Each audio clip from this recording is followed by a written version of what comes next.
Hello, welcome or welcome back to Reading to Write. I am very excited for today's video because it is another one that I think really strikes to the heart of what this channel is supposed to be about. This channel is supposed to be a booktube channel from a writer's perspective, and I want it to really be about how reading helps me as a writer to improve my craft. If you haven't read the title, we are going to be discussing 6 writing tricks that I have learned from my reading. So number 1 is using footnotes as a kind of glossary or way to describe terms or places that are in your book. I first discovered this in Crazy Rich Asians, but another book that I've seen that has done this has been this version of Dracula. I think everyone knows what Dracula is about, but if you don't know what Crazy Rich Asians is about, it is about this girl named Rachel who finds out that her boyfriend, Nick, is one of the richest men in the world. And she goes with him back to Singapore for his best friend's wedding and kind of gets wrapped up in all of these rich people shenanigans and drama. And the author, Kevin Kwan, does this really cool thing in it where at the bottom of certain pages where he has any type of like local cuisine or a Hokkien phrase or any kind of local term that a lot of people who aren't from Singapore or don't speak Hokkien or Cantonese or anything like that might not know, is a footnote on the page. And I just thought that this was really, really brilliant because a lot of times when there are foreign languages in a book or made up words or anything like that, the authors don't always give context for what those words mean. A great example of this happened to me when I was reading Gods of Jade and Shadow by Silva Moreno Garcia. There are a lot of Mayan words that she includes in the novel, which there is a glossary for at the end of the book, but while I was reading it, I didn't know about the glossary because it's not mentioned anywhere, obviously, like in the introduction or anything like that. So while I was reading, I was trying to Google these Mayan words, and a lot of them, there's no easy translation for, or there's no common translation for it online. So it was very hard to find what certain words meant, which meant I just lost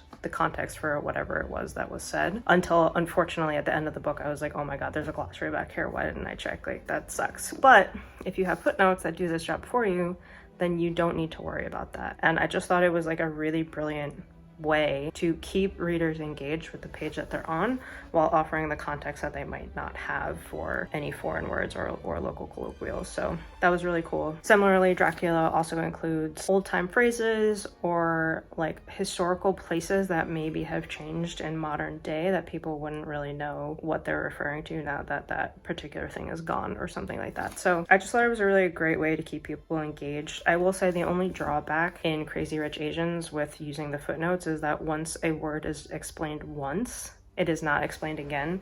So unless you like remember what that word was or remember what page the definition was on, you kind of lose it. So I think if I ever have a novel where I need to have a glossary of some kind, I will have both a glossary at the back of the book and I will also use the footnotes so people can stay engaged with it while they're reading. The second writing trick that I have recently picked up from my reading is having a foreign language written in the same language that the book is written in. Let me explain. A lot of times in a lot of like books published in the past, if they include a foreign language like French or Spanish or Italian or Russian or anything like that, they will have lines that are written in that language. Some examples of this are The Bourne Identity and Serpent and Dove. Now, The Bourne Identity, I think, has multiple language that Jason Bourne can speak. And whenever that happens, the like dialogue is written in the foreign language. And oftentimes when that happens, they do not give you a translation of what was just said. You have to like look it up. This happens in Serpent and Dove as well. The language that most of them speak in is French. And every once in a while there will be a French word that is written, whether it's like a nickname or, you know, kind of like a little phrase, and you don't always get the meaning of what those words are, so you have to look it up, which is fine. I don't mind searching for things online while I'm reading, but it is a risk that you're going to take somebody out of the story because they have to stop their reading in order to look up what was being said. I've talked about this book a lot now on this channel, I feel like, but it is one of my favorites and it does demonstrate what I'm talking about perfectly. So in Mexican Gothic, Nomi and a couple other characters obviously speak Spanish because they're either from Mexico or, you know, I think one of the characters, his father was just super into languages, so he taught him how to speak Spanish. So there are like legs of dialogue where the characters are speaking in Spanish to each other.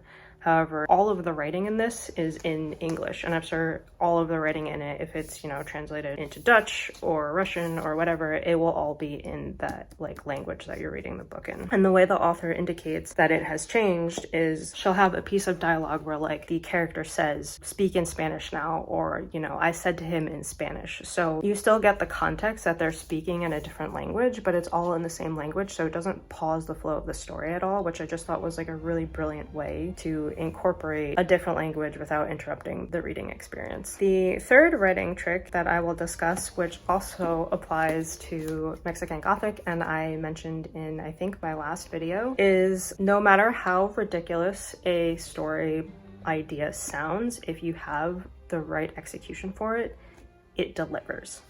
So this part of the video is going to be a spoiler because in this video I do want to talk extensively about what I'm talking about. So I'll leave a little banner of like where you should skip to, or, you know, like some type of indication of when the spoiler will end if you don't want to be spoiled for this book. But Mexican Gothic is about Nomi goes to visit her cousin Catalina in this like English manor that she lives in with her husband in a very remote part of Mexico.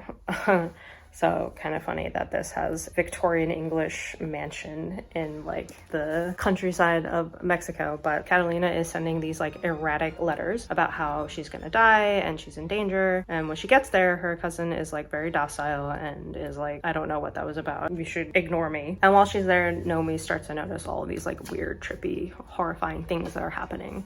She's like having these like vivid dreams. She's seeing this like flesh beneath the manor wallpaper. She's like starting to sleepwalk, and it's like very freaky.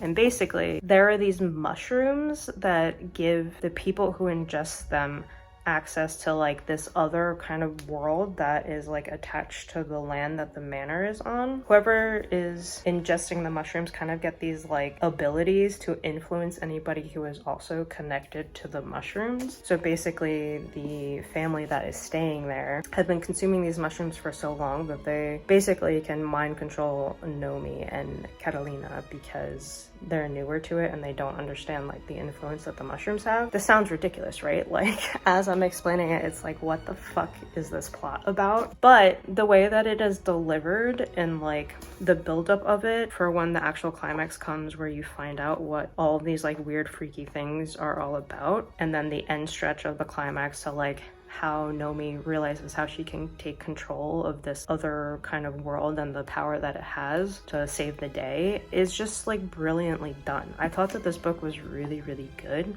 despite the fact that like on paper and when you try to explain the like bare minimum of the plot, it sounds ridiculous.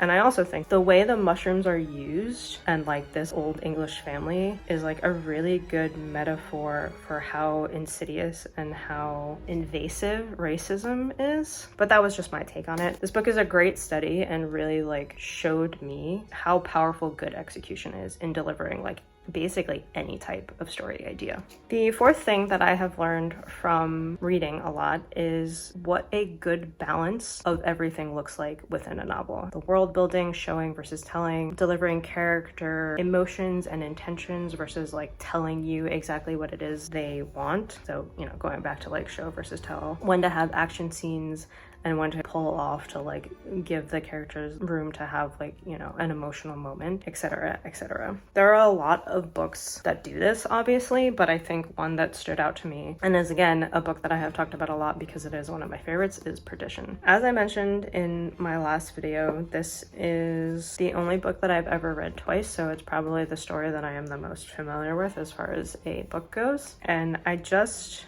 really loved the way Anna Guire wrote this story, because I think it had a really like perfect balance of when she delivered on the world building, because this is a sci-fi book, so there is like a good amount of it that has to be done, since you are, you know, dealing with prisoners on a spaceship and people with psychic abilities and different types of alien races. So there's a lot of world building that has to happen throughout this book. On top of that, there are multiple characters that you are following the perspective of through this. It kind of switches by chapter, so you have to delve into each of their motivations, their emotions, you know, kind of what they're going through. And I think she did a really good job of balancing when she kind of hinted at what they were feeling and like showing an action that they're doing, or, you know, an expression, and when she's telling you how they're feeling about something. The plot builds in like a very satisfying way. There's a lot of action scenes, but then there are also a lot of scenes where like the characters are just talking and plotting about stuff that may or may not go their way. So I just think that this book was a perfect balance of everything that you would want to see in a book, and is one that I definitely reference for how I want my own books to portray certain things. So for the last 2 points, I am going to reference short stories. Both of them are by Neil Gaiman. The 5th writing trick that I picked up was that short stories should be smaller excerpts of larger stories. Neil Gaiman has a short story called The March Tale.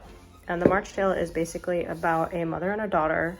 They are on their porch, it's raining, and the little girl is looking at her mother and saying like, oh, you have a secret, I can see it on your face. And the mom is like, what are you talking about, you silly girl? I'm just waiting for your father. While she's actually thinking about this time that she had being a pirate on a ship. The rain hitting her face is like reminding her of the sea spray and all of this stuff. So you kind of get this like glimpse into this woman's life where she's clearly settled down.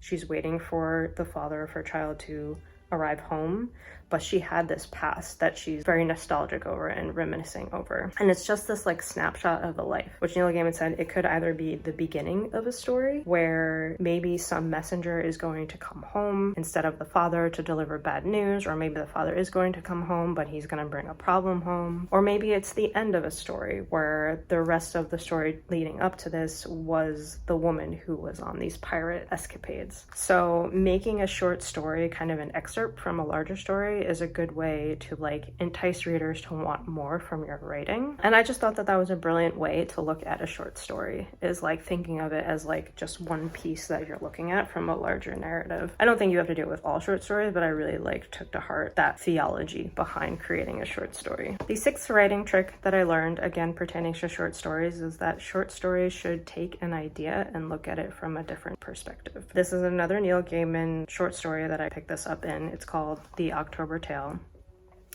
Obviously, I think it's from the same collection where I think he did a short story for every single month of the year. The October Tale is about a genie, or a jinn, who gets awakened by somebody who doesn't actually want any wishes. So, you know, he appears to her, he gives her the whole spiel of, you get 3 wishes, what do you want them to be? And she's kind of like, I'm okay. I don't really have anything I want to wish for. And the genie is like, what the hell are you talking about? You have to have the wishes. So the story is about like what happens if a genie is woken up by somebody who doesn't actually want to make a wish, which I just thought was like, 1, a hilarious idea, and 2, Neil Gaiman is right. Like nobody has ever written a story before about a person who doesn't want to make any wishes. So that's kind of, you know, the idea is like take something that has been done 100 times and try to look at it from a different perspective. He does this in a different short story he has, which I forget the name of, but it's basically about Santa Claus, and it's a very dark look on Santa Claus. It's like basically insinuating that Santa is being forced to be flown all around the world and doesn't actually want to deliver any presents to anybody. Very dark, but again, like not a story that anyone else has told about a common myth. I thought that that was, again, another like brilliant way to look at short stories. And that is it. That's 6 writing tricks that I have picked up from my reading over the years. I'm sure I will pick up many more, so hopefully there'll be other renditions of this video in the future. If you have any tips or tricks that you have also picked up while you were reading, or just in general from like practicing writing, please let me know in the comments. I would love to hear your thoughts. And that's it for today. See you next time.